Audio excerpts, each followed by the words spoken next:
Conséquence histoire, c'est l'une des confréries musulmanes les plus répandues au Sahel. La Tidjaniya, à l'heure où les intégrismes religieux envahissent cette région, cette branche soufie demeure moins médiatisée. Elle est pourtant bien présente au Mali, au Sénégal, au Maroc ou encore en Algérie. Cette confrérie prône un islam à contre-courant des conservatismes et du radicalisme. Direction la Zawiya de Fès au Maroc, son berceau. Des pèlerins du monde entier prient sans discontinuer dans la mosquée où repose le fondateur, Cheikh Ahmed Tidjane.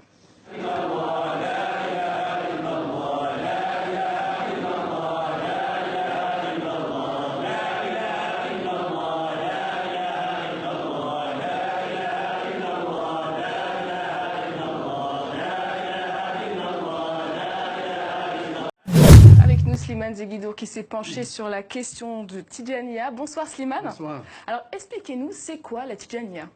Alors la Tidjaniya, elle porte le nom de son fondateur, Ahmed Tidjani, qui est un Algérien, et une confrérie religieuse soufie en islam. C'était quelque chose de très commun jusqu'aux années 50, c'est-à-dire jusqu'aux années 50, pendant 14 siècles, l'islam reposait sur des confréries. Il y avait des milliers de confréries,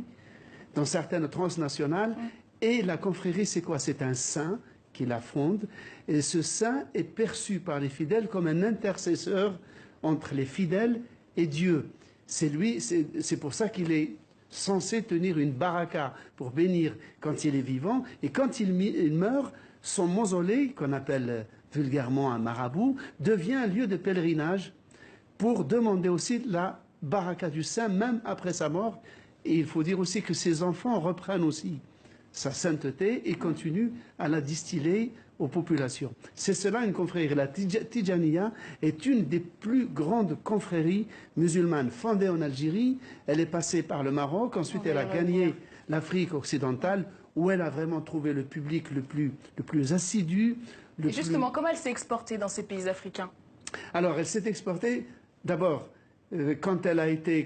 commencé à avoir des soucis en Algérie sous la domination française. Une partie s'est exilée au Maroc, à Fès, parce que Fès, avec la grande et prestigieuse Médersa de Fès, c'était déjà un centre de formation. Et à partir du Maroc, elle a suivi la route des caravanes qui descendaient par l'Afrique occidentale jusqu'au fleuve Sénégal. C'est la voie royale depuis l'Antiquité pour le commerce de toutes sortes de choses, y compris des idées. Et c'est pour cela qu'elle a, tout en étant présente en Égypte, en Turquie,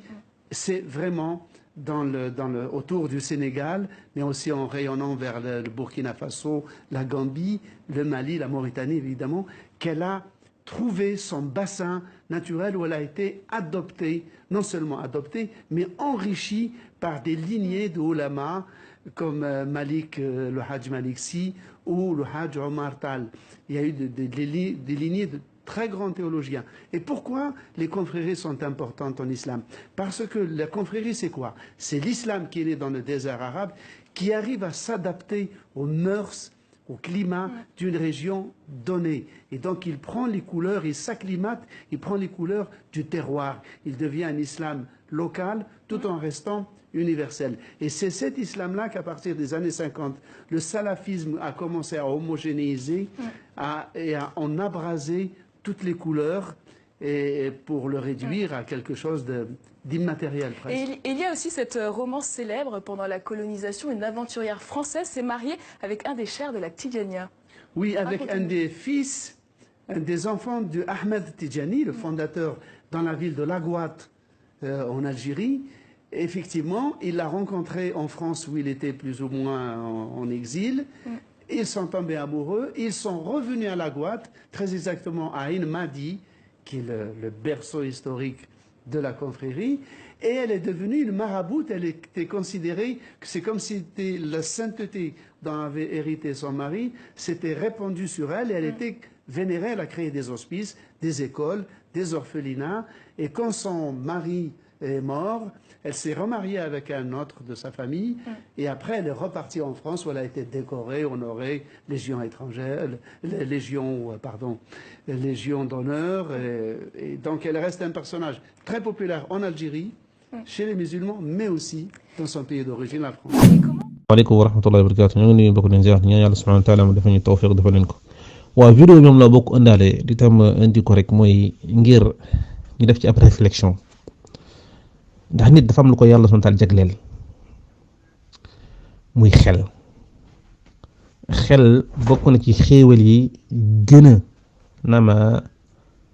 kawe ci xéewal yi yàlla subhanahu wa ta'ala jox nit wolof day fa dox naan xel koom mooy koom richesse bi nit ki bépp nit yor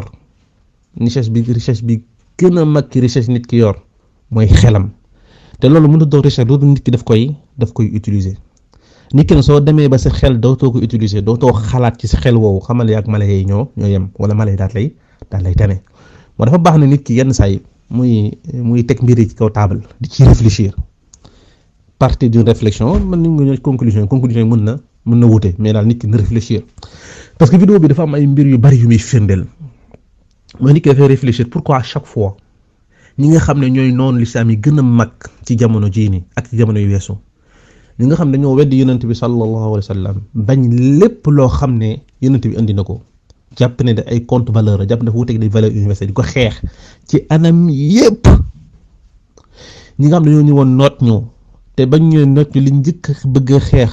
daal di koy mettre daal di koy raser mooy l'islam ba tey jii amul kenn kuy toog rek lu ne wala amul kenn kuy topp li xew ci àdduna bi loolu di nga yëg ne naam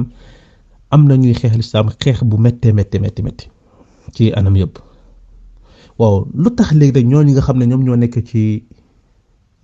kanamu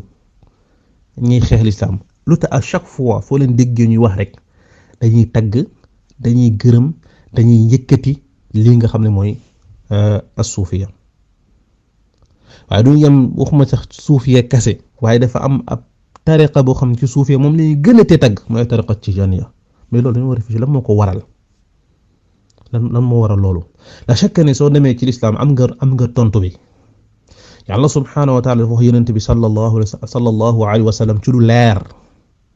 boo xam ne amul benn équivoque mu wax yonent sallam lii yàlla subhanahu wa taala dafa wax yonent bi sallallahu alayhi wa sallam walan tarda anka alyahud wala nasara xatta tattabi'a millatahum xamal ne ñii di alyahud an nasara duñ la mësa gërëm lu dut ne dangaa topp seen yoon moo tax ab jullit foo mu demee rek ab kuréel ba yéeféer ya ba an yahud an nasara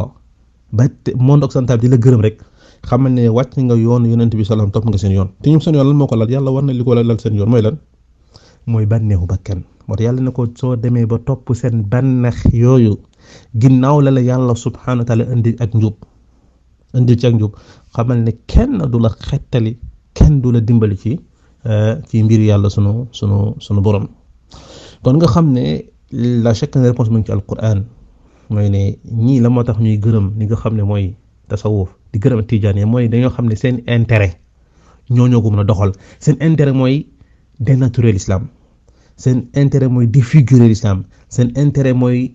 suñ mënta fexe ba nit ñi génn ci l'islam ñu jox leen l'islam boo xam ne wuute nag seen i valeur mu nekk wér l'islam boo xam ne l'islam mu bànneexu bakkan lay doon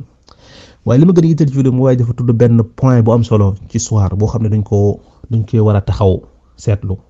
mooy benn jigéen bu ñuy woowee Aurélie Picard kenn mooy Aurélie Picard waaye ñu ngi koy junju ci vidéo bi nii dafa nekkoon soxna kenn ci nga xam ne mooy surtout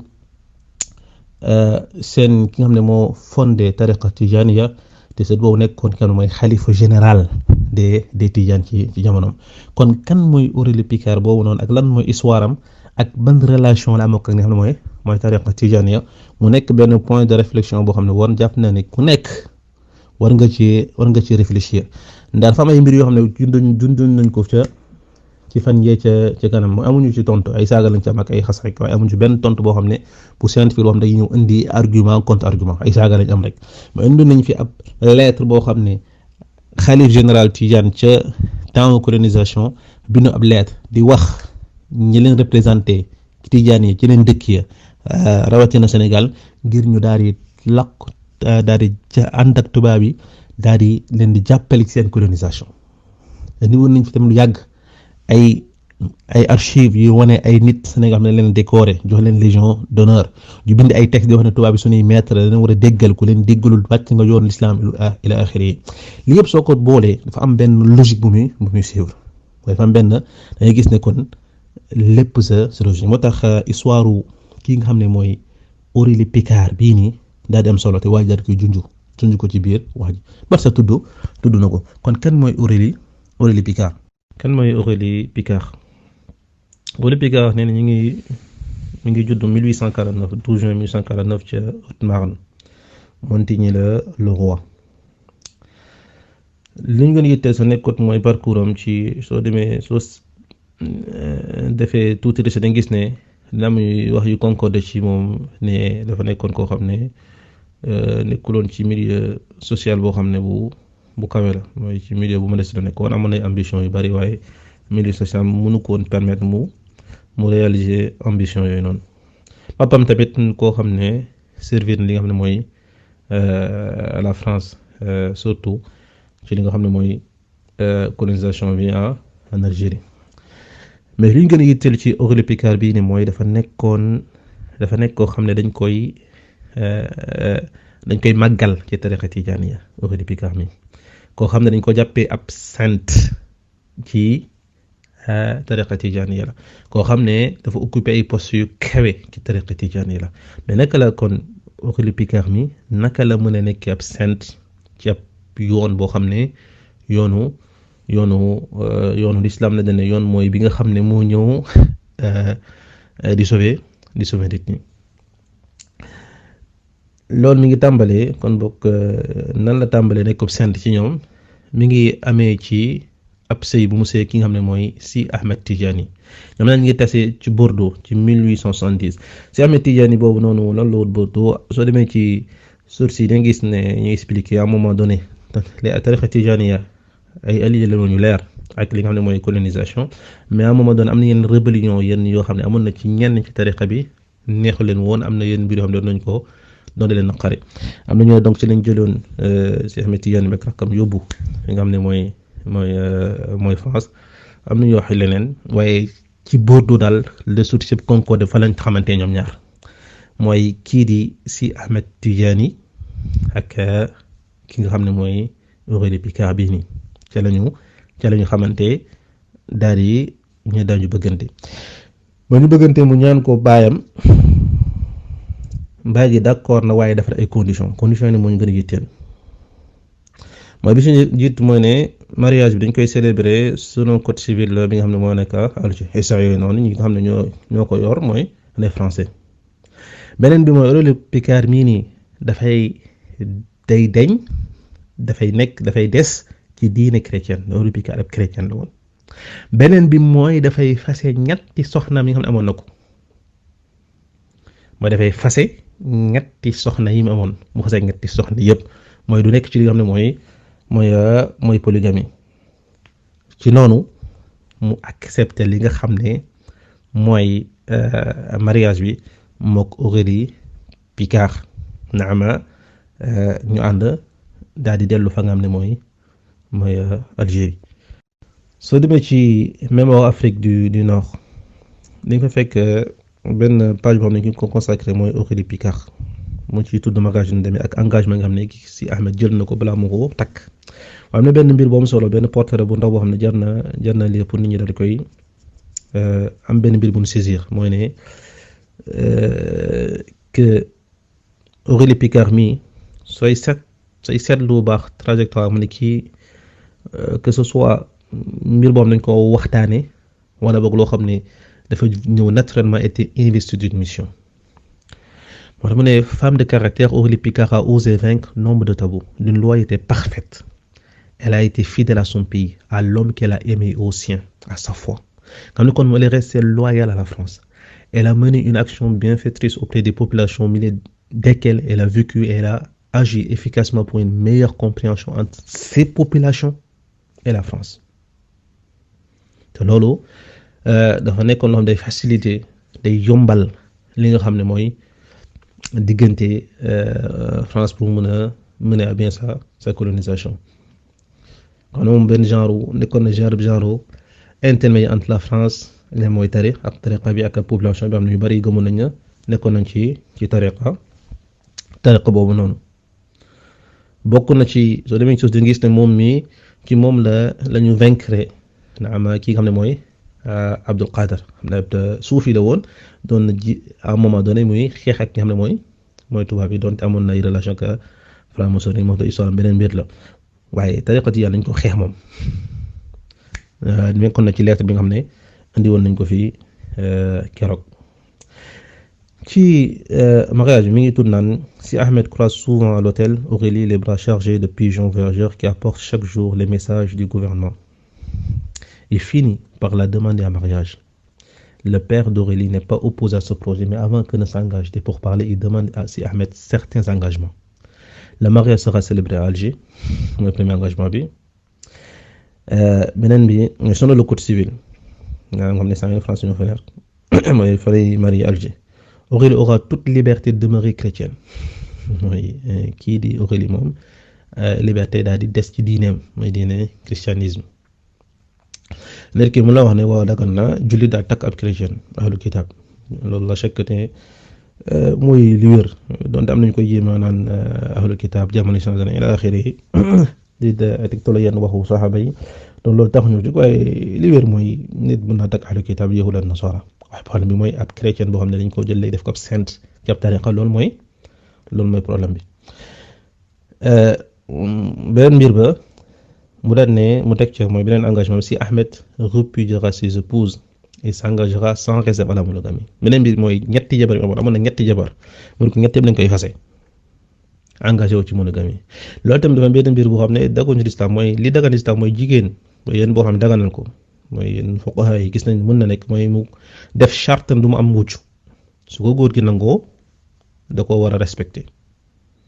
ci di gën a wér charte boobu dagan na waaye li nga xam ne moo wérut mooy daan ne da ngay fase dugg ma takk loolu moom nekkul charte boo xam ne bu wér la waaye man dafa engagé ci loolu fase nga xam ne mooy ñetti jabaram yi yëpp mooy takk nga xam ne mooy Aurélie Picard naam li yëpp ci 1871 bi ab prêtre moo ko célébré yem naa ci ay ñenn ci ñoom ci tijaan yi ñuy weddi mbir woowu noonu waaye weddi ñu ko weddi indiwuñu li nga xam ne mooy ay source benn source dama ñëw weddi rek daal traité fenkat comme ni ñuy def ñoom faral def traité fenkat ñi nga xam ne ñoo ko indi te ñu indi li ay source la su ma ñëwee na tudd source yi benn par benn ñu weddi rek noonu waaye teguñu ko fenn te la ñu indi wutiwul ak li gars yi wax parce que source yi tudd nañ ne waaw c'est vrai que def nañ mariage ci église waaye tamit mariage bi bañ ko ba ci Alger tamit amoon na benn mariage boo xam ne selon mariage religieux lañ ko def naam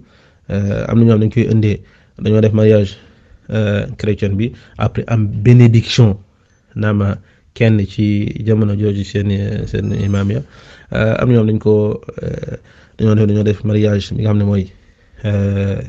chrétien bi def nga xam ne mooy mariage bi nga xam ne mooy ci selon li nga xam ne mooy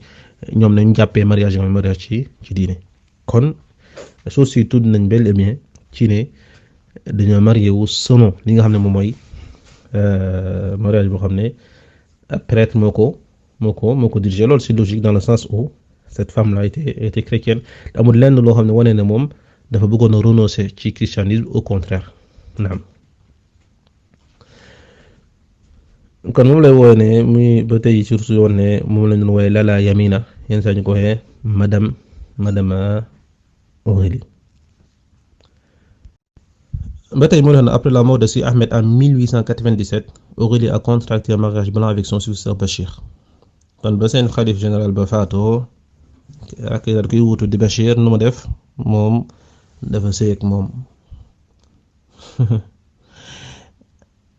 mooy mariage blanc mooy mariage boo xam ne yeneen suuf dañuy wan ne dafa mu ko waxee ñoom ñaar dëkkuñu sax dafa sëy ak moom kii dem toog fee kii dem toog fële am na parce que am na défaut yu bari yu mu gisoon ci moom bëgg ko woon mais dafa contracté mariage blanc boobu noonu ba pare fa delluwaat mooy France la demande de tous mooy waajur jot na ko ci vidéo bi mooy dem fay bañ jox ko dem na mooy légion légion d'honneur France duñ jox légion d'honneur ku dem na nga tapé Google léegi wax légion duñ xool lu wax France ñan kan lay jox légion d'honneur duñ ko jox lu dul koo xam ne da ngaa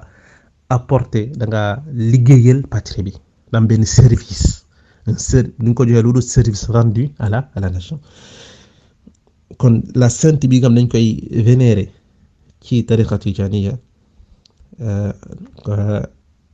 nit la koo xam ne moom rend na service France bañ jox ne mooy légion d'honneur moo tax ci 1897 mu lay wax ne à la demande de tous à conserver ses fonctions on est rentré en France métropolitaine pour la première fois après quelques 60 années passées sur la terre d'Afrique et il est revenu très vite appelé de nouveau par les successeurs de Bachir. Elle meurt le 28 1933 à l'âge de 84 ans. Mon précise, mon est bien qu'elle n'ait jamais renoncé à sa foi chrétienne. Aurélie a été enterrée à Kourdan comme une musulmane. lii nii mooy nekkoon mu musta chrétienne la musa doon mus ci renoncé mais malgré ça ñoom dañ koo jël def ko ab jullit daal koy suul fel nga mooy Kourdan. ba ma demee ci seen site yi yaa ngi gis ñenn ci ñoom ñu wax ne naan dem naa siyaare yi dem naa ci bàmmeelam bañ fa demee am na sax ab photo bu ñu def wane fa bàmmeelam di wane ab croix nekk fa dara nekk fa ñu wax ne ay croix mi ngi fa loolu xamu ñoom fi seen source fi ñu ko jëlee waaye li nga xam ne mooy la source yi di wax mooy moom chrétien la woon chrétien la faatu ñu jël ab chrétien def ko ab sainte suul ko ci bàmmeelu jullit ñi def ko ab jullit bàyyi nit di ko ziyaar soo demee seen yenn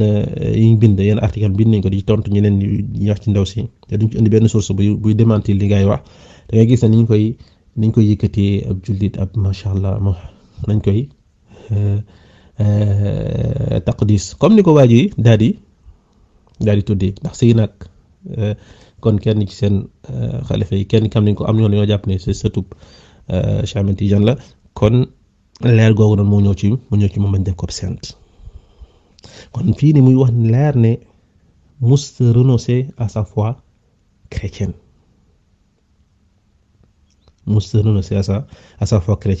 donte nañ ko enterré comme une musulmane loolu ngay dem fekk ba tey ci kii di André Delage ba mu bindee ci quelques pages ci 7 pages ci kii di Aurélie Picard ni mu ko jeex na mooy lii en l'espèce il ne peut y avoir de meilleur exemple à suivre que celui d'Aurélie Picard qui est toujours resté fidèle à sa patrie, à sa religion, même si on voulut la faire mourir musulmane, étant avéré sans la moindre équivoque qu'elle est morte en bonne chrétienne, ayant toujours manifesté ses désirs tant qu'elle est restée consciente, ayant notamment reçu à sa demande expresse le sacrement de l'extrême onction.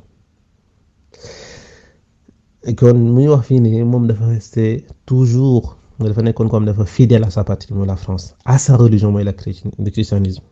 donte am ñoo xam ne ñoo bëgg ne jàpp def ne moom dafa dee jullit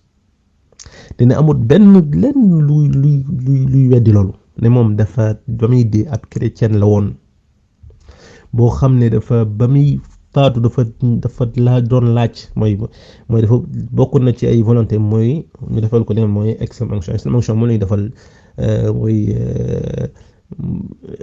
mën nañ ko tuddee sang bi nga xam ne ñoom dañ koy dañ lay oindre ab huile boo xam ne béni la koo xam ne dafa faatu kon moom loolu la demandé ci loolu la faatu kon loolu la ko André Delage daal di waxee kon yenn sources yi xam da nga koy indi ci mu bind mu naan j'accepte li nga xam ne mooy am na ay sources yi nga gis ne mu bind mu ne accepté na mariage jullit bi mariage islamique loolu amul lu muy tekki dafa tuub li muy wane rek mooy ginnaaw bañ ko marié mariage chrétien pour ñu mën a officialiser accepter ko comme une femme légitime fallait ñu def benn mariage islamique loolu noonu mooy mbir boo xam ne signé na ko amul fenn foom day wax ne moom ab jullit la woon kon réflexion bi ngi dem ci lan mooy lan moo naka la ab chrétien boo xam ne mi ngi dëkk fële ca Lorraine ñëw daal di dem ba nekk soxna ki gën a am solo ci tariqa tijaaniya dem ba nekk fa ko ab sainte la continuer ànd ak France parce que gis nga soo demoon ci kii di ngeen ñu leen woon ay château yoo xam ne daf ko construire nga xam ne mooy France occupé fi ay fonction yu mag a mag jiite zawiya nit ñi di ko ziyaar ñu def ko sainte te source yëpp di concorder ci ni mu ab chrétien la woon dafa faatu chrétien léegi est-ce qu'on doit se poser des questions ba pare ñu wëlbatu ko gisaat tariqa boobu noonu am ak ay relation seen sëriñ moo xam Sénégal Algérie ak tubaab yi ñu continuer ba tey di ko gërëm di ñëw di wane mooy yoon bu baax bi mooy l'islam bi nga xam ne moom nit ñi wala ñu topp di ko defar sax ay publicité jël ko mu nekk ab rempart contre li nga xam ne mooy salafiya la chaque ne loolu lu jara réfléchir la tariqa bii nii lan lay servir kan lay servir l'islam wala France l'islam lay servir wala li nga xam ne mooy yoonu kéefar l'islam lay servir wala ñi nga xam ne ñoo ñëw pour ñoo di noota islam la chaque année lu jara réfléchir parce que saa boo jëlee rek histoire rek seen histoire rek gisaat fa ay relation yoo xam ne yu xóot la ba sëy dox fa ba am fa koo xam ne dafa nekk ab sainte dafa nekk koo xam ne dañ koy vénérer la chaque année lu jara taxaw seet la surtout yi nga xam ne différents articles yi ak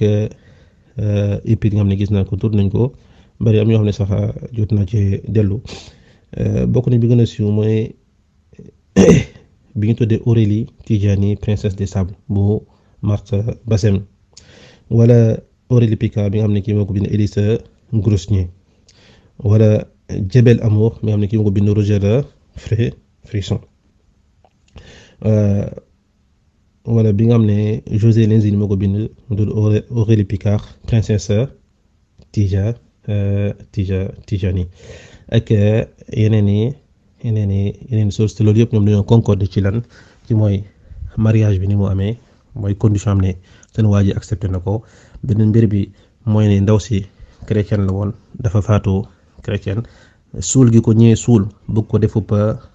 jullit mbal def ko ab sainte ak tamit bokk na ci mbir yi xam ne tudd nañ ko mooy ba fekkee faatoo na mu seyaate ki nga xam ne moom moo ko remplacé te mbëggeel amuloon seen diggante loolu yëpp naam